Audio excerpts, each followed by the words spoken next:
Hey guys, Lois Gregory coming to you from my minivan in Tennessee. So I just finished up a mixer, so I wanted to take just a little bit of time to do this quick video for you guys, hoping that I can help with word choice and answering some of your questions. But here's really my best advice for you.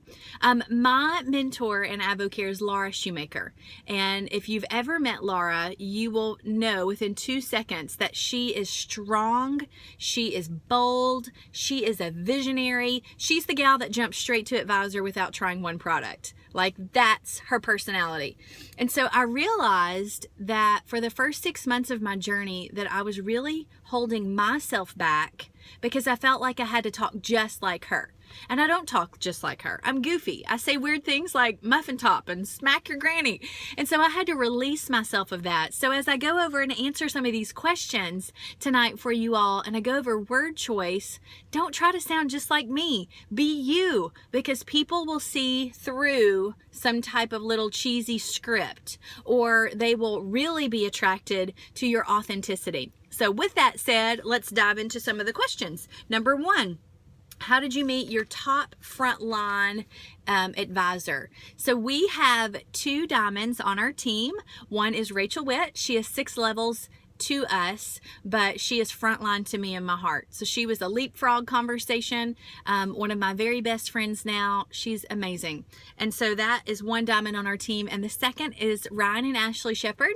Ashley is frontline to me. We met at church. She saw me drinking my shake instead of eating the good old Southern Baptist biscuits. And that led to a conversation. We didn't even know each other's last names.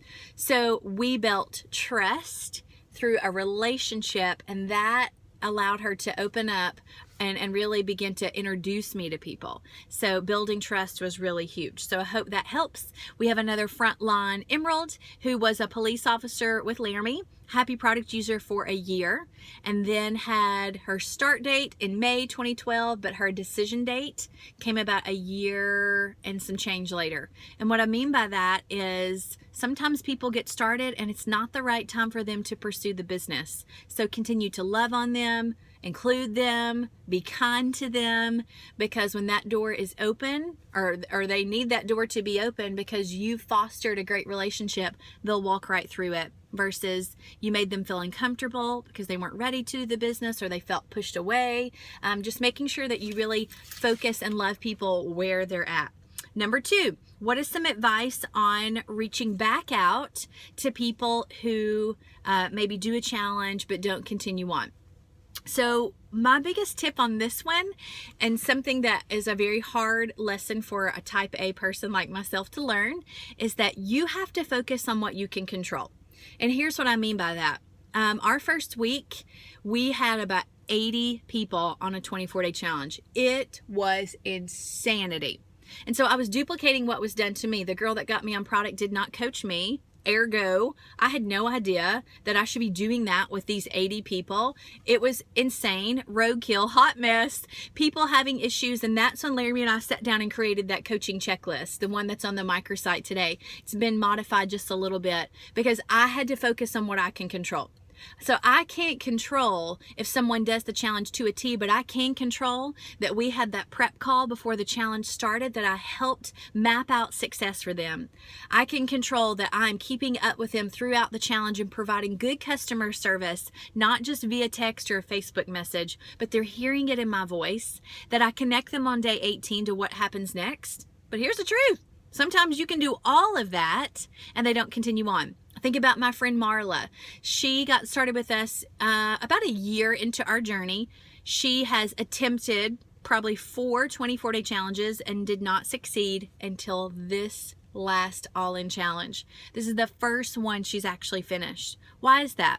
It's because at the beginning of the year, she had to pull pictures for her son's basketball banquet, and she did not have one single picture of her with her children for the entire year, because of how she felt, how ashamed she felt of how much weight she gained.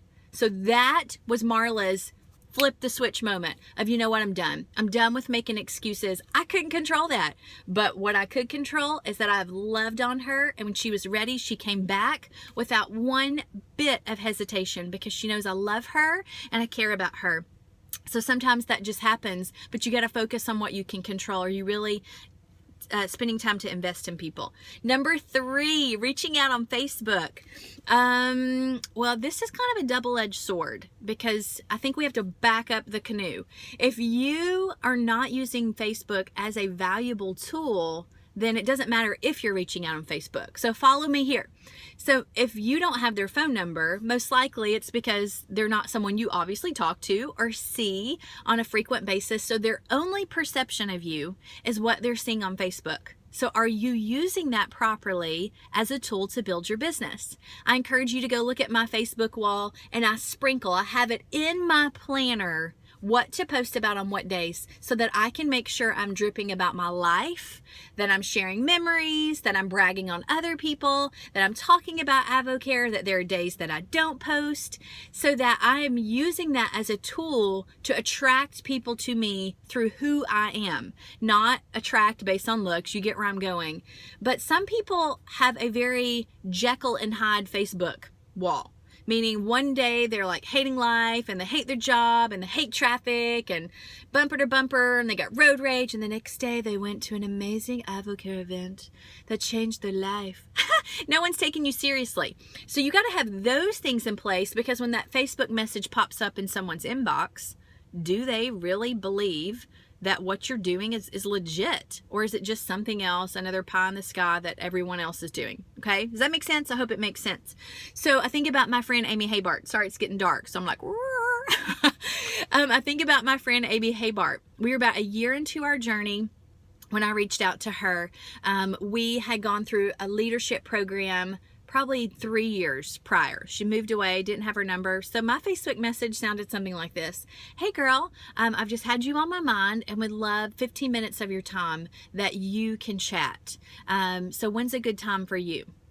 And that's really all it said. It wasn't like a long paragraph. So I don't know if this is wrong or right. I've sent the same message to other people and just gotten seen. So I can't control whether it's their time or not, but I can control that I'll circle back around. 13 of the wholesale customers that we had join us for All In, 9 of those people were people that I'd talked to previously. I just circled the wagons. So there's a lot of training in that advice right there. How do you get someone on a 3-way phone call? Are you using the creepy words 3-way phone call? So if you're sounding like this, do you want to do a 3-way phone call with my upline advisor? It sounds ridiculous when I say it like that, but if you're using the words 3-way phone call and they have no idea what that is, they're going to say no. If you're asking a yes or no question, you're probably going to get no. So instead, we want to phrase it as a this is what happens next type scenario. So you're engaged in a conversation, they're excited, and you say, so here's what we do next. We have got to connect to my friend Laura. You are really going to relate to her because she was a science teacher just like you, and she's a busy mom just like you. When do you have 15 or 20 free minutes that we can chat? Tonight at 7 or tomorrow at 9 after the kids go to bed? Insert awkward silence, right? So when you're speaking it with passion, you're speaking it with strength, you're connecting the dots for people, they're much more likely to say yes. And number 4, how do you keep people from quitting? I can honestly say that I never read one single leadership book before AvoCare.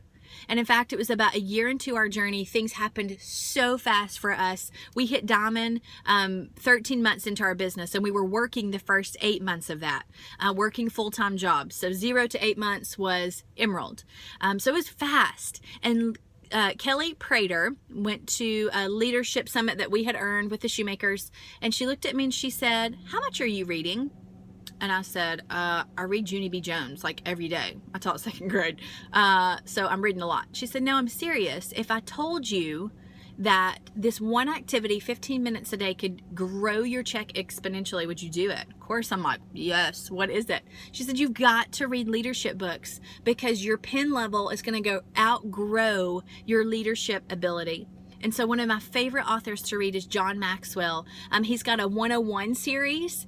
And so tons of great little short books that you can read to help you with this department, because unfortunately, you know, we can't keep people from quitting. We're nobody's boss, but what we can do is attract people and get them invested at the heart level of AvoCare. And that takes true leadership, because sometimes it can be a selfish motive that we're not wanting someone to quit, right? Because maybe that is a strong leg of business for you or whatnot.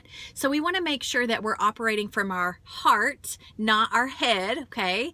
And then really just fostering good leadership. That's the way that we get paid. The largest way we get paid is in leadership. So asking yourself, am I providing what these people truly need? Or are they feeling overwhelmed or frustrated or out there on the AvoCare Island by themselves? You know what? And it's just like, kind of, I've heard that expression, it's building a plane while you're flying it, you know? So every person and every situation is different. So I wish that I had some magic words on that. But I don't. So I think that really comes with each person brings a different set of variables, and you never know what's going on behind someone's four walls. Even if they are a very close friend of yours, you never really know what they're worried about when they're laying their head down at night. So just loving people where they're at and never burning bridges, so that when they are ready, that they come back to you. So I hope that helps. I'm a little bit over my time, 11 minutes. But I hope that you all have a great 2016. You're in wonderful hands with the Gwens. We absolutely love that couple. They are so fun.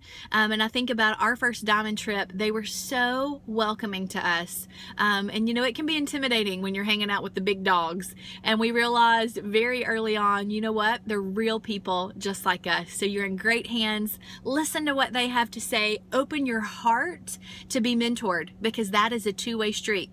It's not only someone giving you advice, but you have to be willing to receive it and apply it. So I hope you have a wonderful evening, guys. Thank you so much.